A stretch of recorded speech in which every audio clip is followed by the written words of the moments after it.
Los 5 hitos decisivos en Venezuela. Desde la autojuramentación de Juan Guaidó, el líder opositor promete agudizar la crisis política con un nuevo llamado de marchas hasta el Palacio de Gobierno para sacar al presidente Maduro.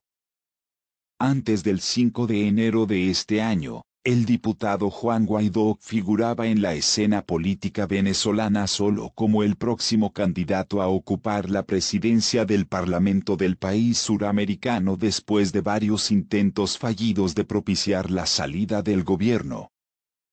Le tocaba asumir el cargo por la rotación de la jefatura legislativa, acordada entre los partidos de oposición para el periodo parlamentario 2019 al 2020. Tras asumir el puesto, el nuevo presidente del Legislativo declaró como ilegítimo al presidente, Nicolás Maduro, quien se juramentaría 5 días después, el 10 de enero, para un nuevo mandato constitucional. La acción de deslegitimar al gobierno no era novedosa, pues sus antecesores al frente del legislativo ya lo habían intentado tras ganar las elecciones con más del 60% de los votos en mayo de 2018. Sin embargo, esta vez las acciones encabezadas por Guaidó durante los últimos 50 días han sumergido al país bolivariano en un clima de tensión política, denunciado por Maduro como un golpe de Estado continuado y dirigido por Estados Unidos. En una plaza pública, frente a un pequeño grupo de seguidores convocados previamente a marchar, Guaidó se autojuramentó como presidente encargado. Autoproclamación. El día escogido fue el 23 de enero. Minutos después, el presidente de Estados Unidos, Donald Trump, lo reconoció como mandatario legítimo de Venezuela. Casi en sincronía, lo hicieron otras naciones de Europa y América Latina, aliados de Washington, que en cálculos del profesor universitario de teoría política, Gilberto Huérfano, no superan 30% del total de todos los países en el mundo. El apoyo de la Casa Blanca a Guaidó fue acompañado por la solicitud de una reunión en el Consejo de Seguridad de Naciones Unidas, donde la administración Trump no logró reunir el consenso para que reconocieran al opositor como mandatario legítimo o convocaran a nuevas elecciones. Designaciones. Otro hito de la autojuramentación de Guaidó fue la designación de una nueva directiva de Citgo, filial de PDVSA en Estados Unidos. El legislativo también nombró una junta administradora en la estatal empresa petrolera, generadora de más del 90% de los ingresos del país. Ambas acciones se produjeron en concordancia con la decisión de Washington de sancionar a la industria y sus activos en el extranjero.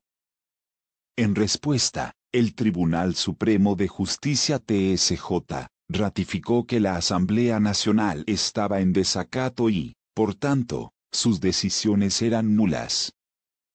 Lo mismo aplica para más de una docena de embajadores nombrados por el parlamentario. En una sentencia, el Poder Judicial recordó que la medida es ilegal y que los diplomáticos seleccionados estaban incurriendo en usurpación de funciones, lo que acarrea delitos penales. Pese al dictamen del TSJ, los embajadores designados desobedecieron la medida del Poder Judicial. Una de ellas fue María Rivas, designada por Guaidó como diplomática en Costa Rica. Allí la venezolana irrumpió en la sede diplomática de Caracas, ubicada en ese país centroamericano, aunque después se disculpó con las autoridades, que condenaron la acción. Antonio Ecarri, designado por Guaidó como embajador en España, es otro rebelado contra el TSJ.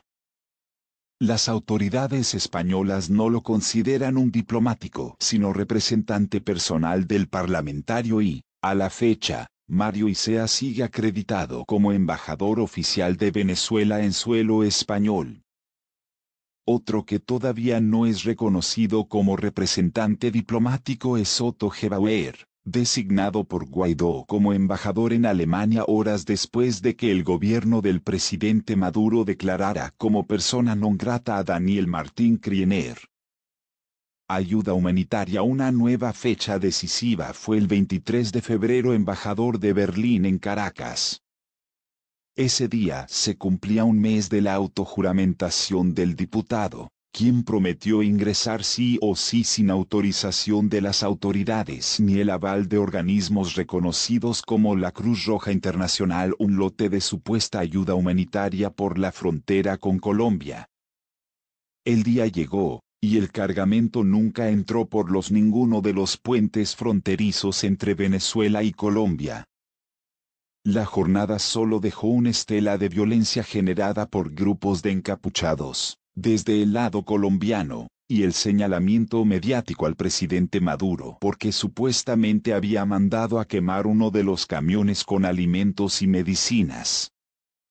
Aunque los videos y fotos registrados ese día demostraban lo contrario, gran parte de la comunidad internacional avaló la versión de que el gobierno había quemado la ayuda humanitaria.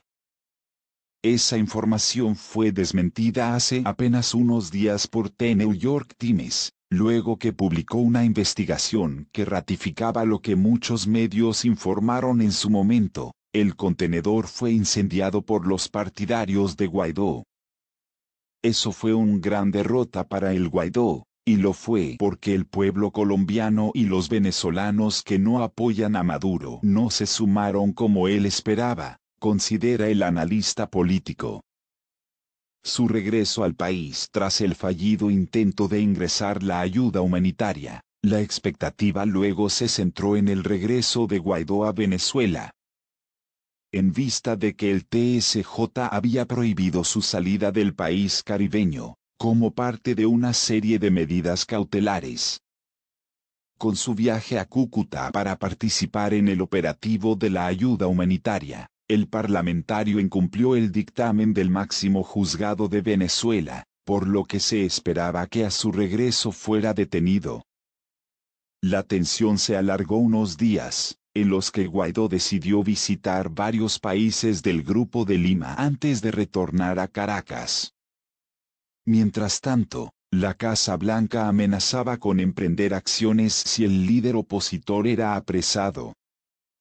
Para Huérfano, el diputado intentó convertir su regreso al país en un motivo para extender, por mucho más tiempo, su protagonismo mediático en la comunidad internacional.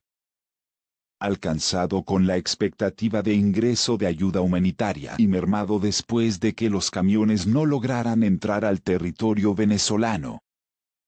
Finalmente, el parlamentario volvió a Venezuela, el pasado lunes 4 de marzo, flanqueado por embajadores europeos acreditados en el país caribeño, uno de ellos, el diplomático alemán considerado después como persona non grata por Caracas. En el recibimiento no hubo presencia de organismos de seguridad esperándolo para detenerlo, pero sí muchas cámaras. Guaidó entró sin inconvenientes y participó después en una concentración en el este de Caracas, en una plaza ubicada en una zona de clase alta de la capital venezolana.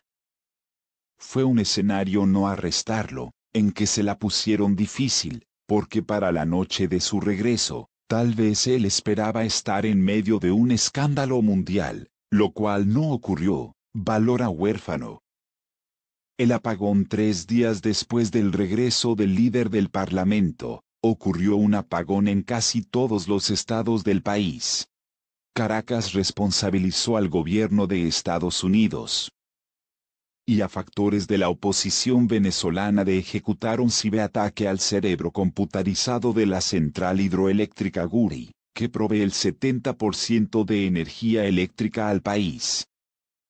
En pleno apagón, cuando las autoridades intentaban determinar las causas, y la población resolvía a oscuras, el diputado Guaidó escribió en su cuenta que en Venezuela llegaría a la luz con el cese de la usurpación.